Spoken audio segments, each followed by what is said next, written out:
प्यारे बच्चों, class 11th लेखा शास्त्र का चैप्टर नंबर 5 बैंक समाधान विवरण के बारे में मैं आज आपको पढ़ाने वाला हूँ।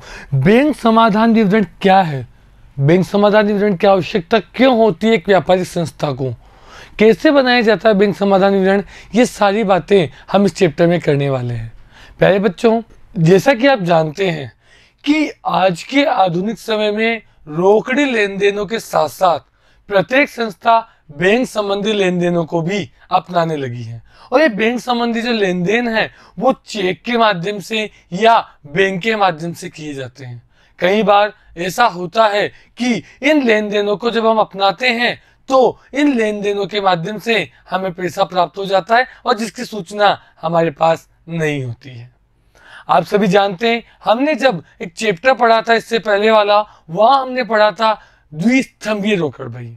द्विस्तंभीय रोकड़बही बनाने का जो तात्पर्य था वो था प्यारे बच्चों कि हम वहां ये देखना चाह रहे थे कि कितने स्तंभ हैं हमारे रोकड़बही के, एक रोकड़ और दूसरा बैंक।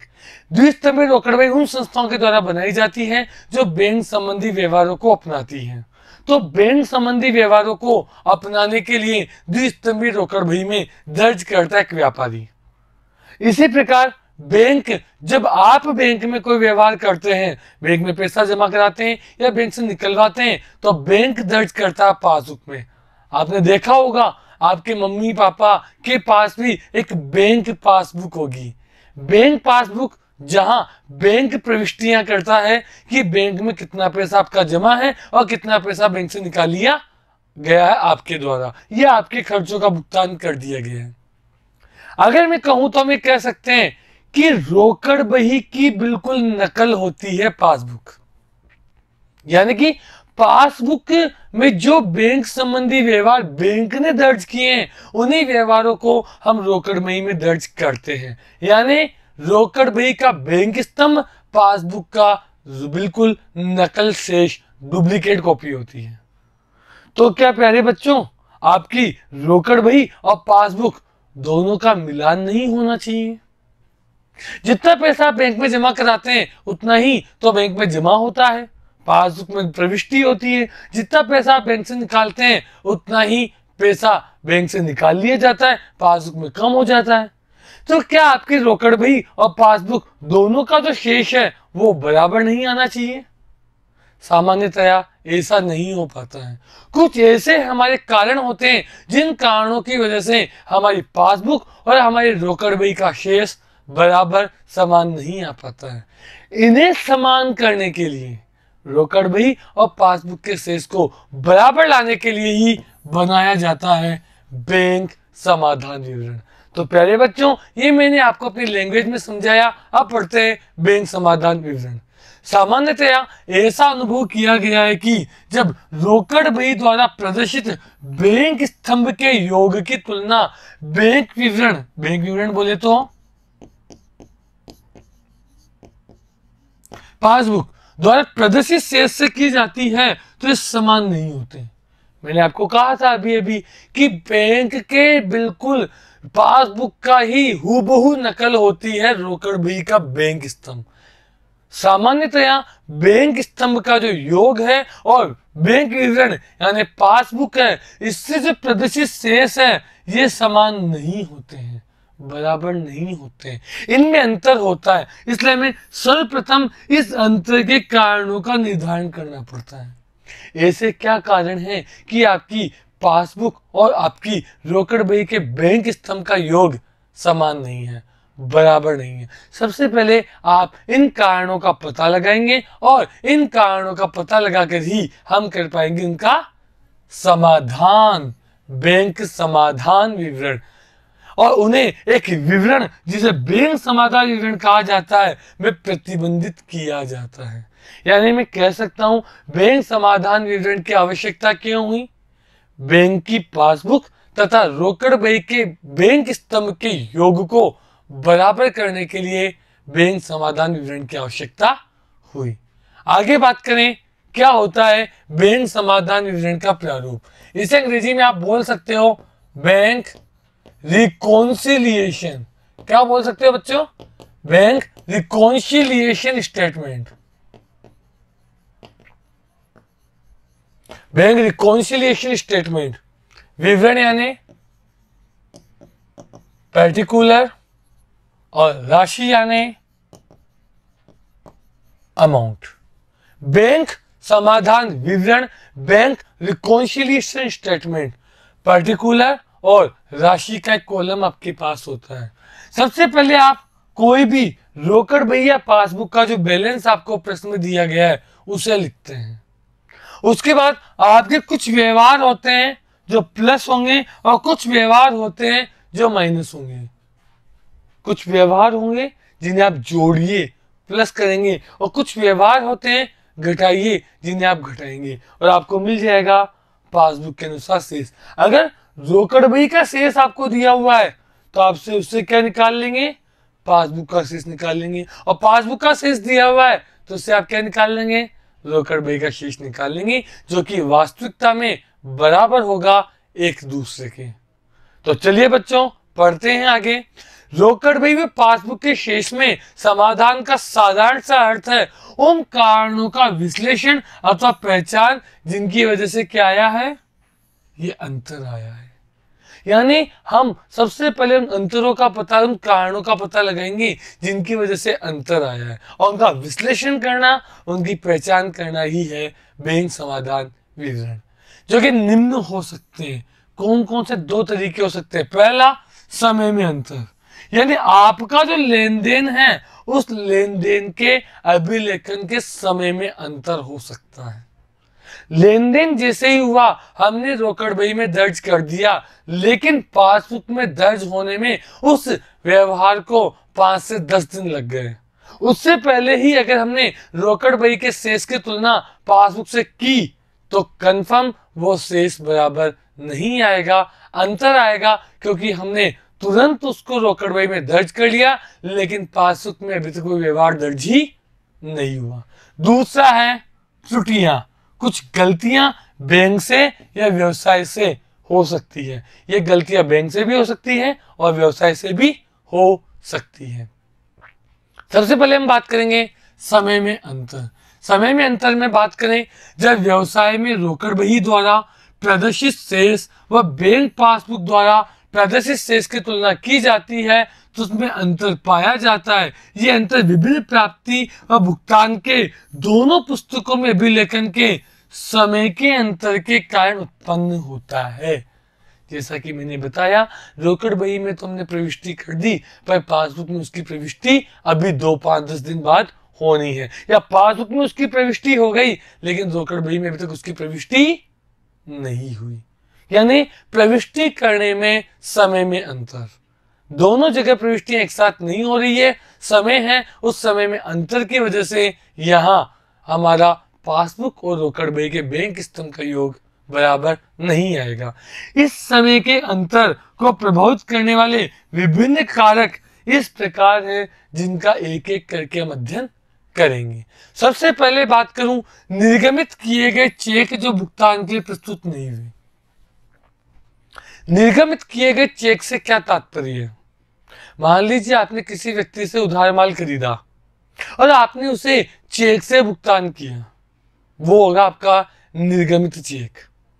जो चेक आपने किसी को इश्यू कर दिया है, जारी कर दिया है, उसे कहेंगे हम निर्गमित चेक।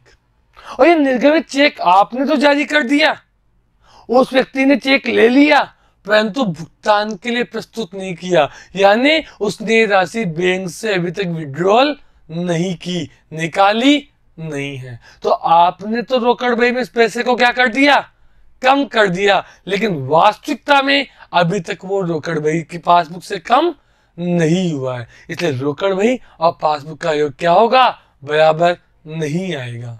फर्म द्वारा अपने माल के पूर्तिकारों व लेनदारों को भुगतान हेतु चेक जारी किए जाते हैं।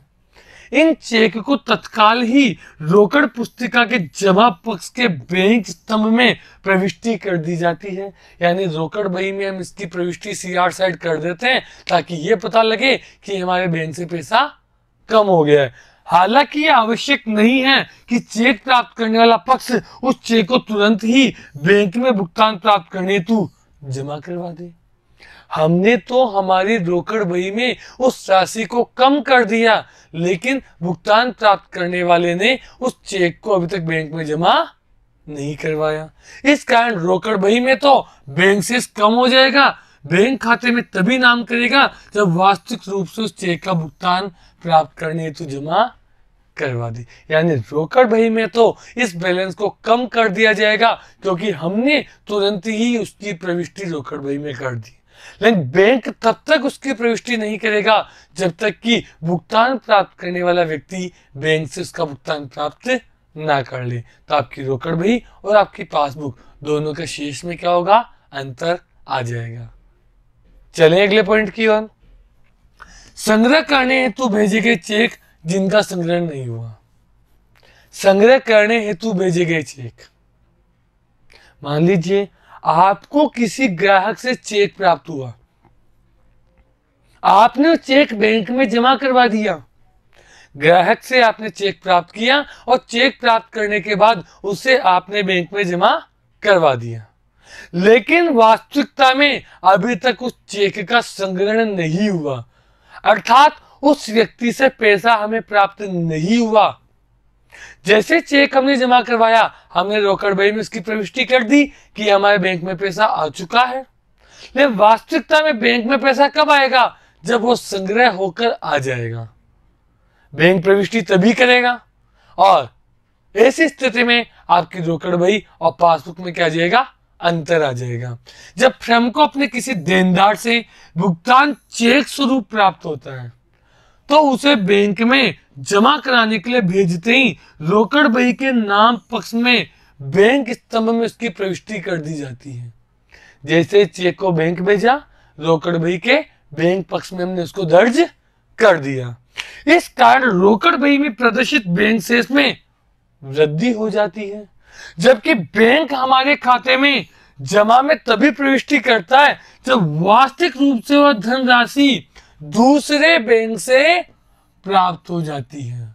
जब तक वो राशि बैंक से में प्राप्त नहीं होती तब तक दूसरे बैंक से प्राप्त नहीं हुई है तो बैंक उसे जमा नहीं करेगा, क्योंकि चेक के समाशोधन में साधारणतः कुछ दिन लग जाते हैं। जैसे ही चेक हमने हमारे बैंक भेजा, लेकिन उसके वास्तविकता में पैसा प्राप्त होने में कुछ समय लग जाता है, विशेष रूप से यदि उन चेकों का संबंध किसी दूसरे शहर से हो या किसी अन्य शाखा में हो। सेम शाखा में अगर है तो भी संभावना है कि उस चेक का भुगतान उसी दिन हो जाए, लेकिन अगर दूसरे शहर से या किसी दूसरी शाखा से उस चेक का भुगतान आना है तो उसमें 2-4 दिन का समय लग जाता है। इस प्रकार भुगतान के लिए जमा किए गए चेक जिनका संग्रहण नहीं हुआ है, रोकड़ बही के बैंक स्तंभ और पासबुक द्वारा प्रदर्शित शेष के अंतर का कारण बन जाते हैं। पहला हमने पढ़ा निर्गमित किया चेक परंतु प्रस्तुत नहीं हुआ। दूसरा हमने पढ़ा संग्रह के लिए आया हुआ चेक लेकिन अभी तक संग्रह नहीं हुआ। तीसरे की ओर चले, बैंक द्वारा ग्राहक के खाते से नाम किए गए शुल्क। कई बार बैंक हमारे खाते से कुछ खर्चों को काट लेता है।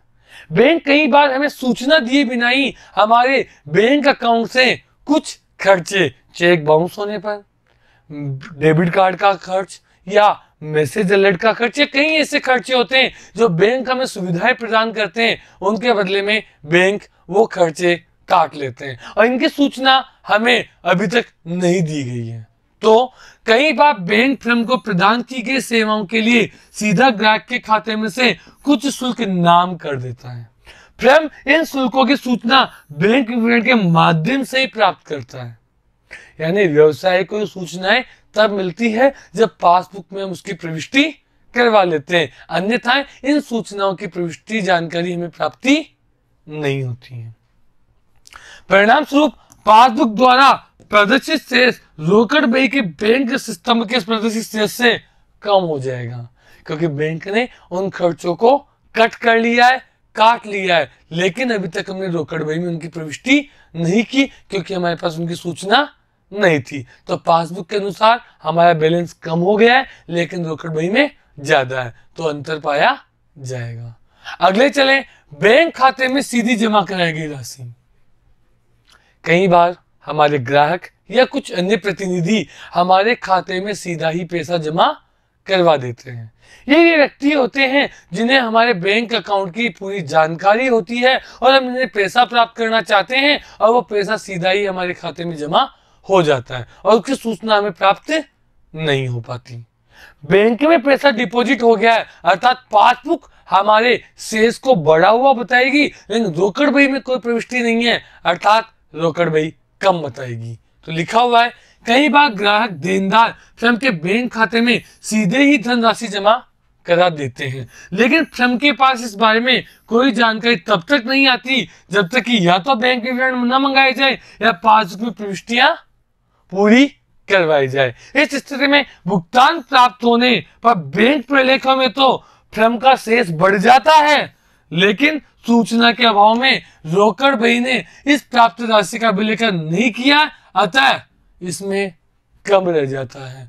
तो बैंक पासबुक द्वारा प्रदर्शित शेष और रोकड़ बही द्वारा प्रदर्शित शेष से अधिक होगा। पासबुक का जो शेष है वो ज्यादा होगा रोकड़ बही की अपेक्षा। चलिए अगले बिंदु की ओर चलते हैं। लिखा हुआ है बैंक द्वारा संग्रहित ब्याज और लाभांश। आप जानते हैं कई बार बैंक हमारे द्वारा आदेशित करने पर ब्याज का और लाभांश का संग्रह कर लेते हैं। कंपनी जो लाभांश प्रदान करती है वो सीधा हमारे बैंक खाते में जमा करवा देती है, जिसकी सूचना हमारे पास नहीं होती। जब बैंक अपने ग्राहक की ओर से ब्याज और लाभांश का संकलन करता है तो तुरंत इस राशि को ग्राहक के खाते के जमा पक्ष में लिख दिया जाता है, लेकिन फर्म अपनी इस प्राप्ति को तभी रोकड़ बही में अभिलिखित करेगा जब उसे इसकी सूचना बैंक विवरण के माध्यम से प्राप्त होगी। हमारे बैंक खाते में ब्याज और लाभांश जमा कर दिया गया है, लेकिन अभी तक हमें इसकी सूचना प्राप्त नहीं हुई है, इसलिए तब तक बैंक पासबुक और रोकड़ बही में प्रदर्शित शेषों में अंतर रहेगा जब तक हम इसकी प्रविष्टियां पुस्तकों में नहीं कर दें। आगे चलें। ग्राहक की ओर से बैंक द्वारा प्रत्यक्ष भुगतान। कई बार ग्राहक अपने बैंक को आदेशित कर देता है कि आप मेरे इन खर्चों का भुगतान डायरेक्टली कर देंगे, जैसे कि बीमा किस्त का भुगतान, जैसे कि ऋण की किस्त का भुगतान। ये ऐसे खर्चे होते हैं जिनके लिए हम बैंक को प्रतिबंधित तो आदेशित कर देते हैं कि आप इनका भुगतान हर महीने कर देंगे, जिसकी सूचना हमें तभी प्राप्त होगी जब वो बैंक विवरण के माध्यम से हमें प्रदान करेगी, अन्यथा बैंक उन्हें कम कर देगा लेकिन हमारे पास सूचना नहीं होगी। कभी कभी ग्राहक बैंक को कुछ पूर्व निर्धारित तिथियों पर तीसरे पक्ष को प्रत्यक्ष भुगतान करने का आदेश दे देता है, जैसे कि टेलीफोन के बिल, बीमे की किस्त आदि का भुगतान बैंक द्वारा ग्राहक की ओर से सीधा भी किया जा सकता है। इस स्थिति में भुगतान के साथ ही ग्राहक के बैंक खाते के नाम पक्ष में प्रविष्टि कर दी जाती है, यानी ग्राहक के खाते से इस राशि को क्या कर दिया जाता है, कम कर दिया जाता है। परिणाम स्वरूप बैंक पासबुक द्वारा दर्शाया गया शेष कम हो जाता है और रोकड़ बही का शेष है वो अधिक होगा। पासबुक का शेष कम हो जाएगा क्योंकि हमारे बैंक से वो खर्चों का भुगतान कर दिया गया है, लेकिन रोकड़ बही में दर्ज ना होने की वजह से सूचना के अभाव में रोकड़ बही का शेष अधिक होगा। जमा कराए गए चेक, बट्टा कराए गए विपत्रों का अनादृत होना। अनादरण पहले भी मैं आपको बता चुका हूं। अनादरण, अनादृत, अनादरण, डिसऑनर्ड,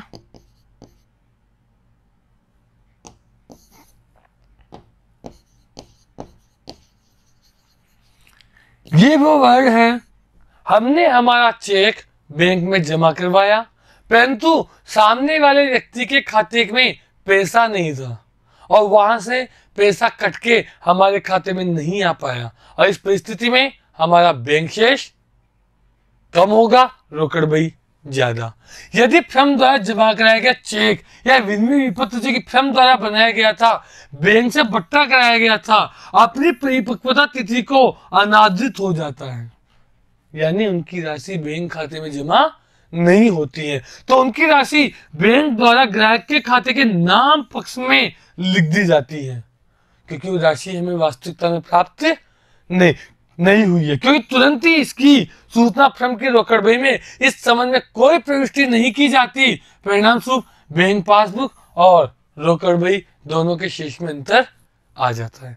चेक अनादृत हो गया, परंतु हमने तो ये माना कि हमारे खाते में पैसा जमा हो गया है, इसलिए हमने तो जमा की प्रविष्टि कर दी, लेकिन अभी तक वो पैसा हमारे बैंक खाते में जमा नहीं हुआ है, क्योंकि चेक वास्तविकता में अनादृत हो चुका है। तो ऐसे में रोकड़ बही का शेष कम होगा पासबुक की अपेक्षा।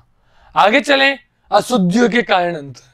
कभी कभी दोनों शेष में अंतर का कारण फर्म द्वारा रोकड़ बही द्वारा बैंक द्वारा अभिलेखन में की गई त्रुटियां भी होती हैं।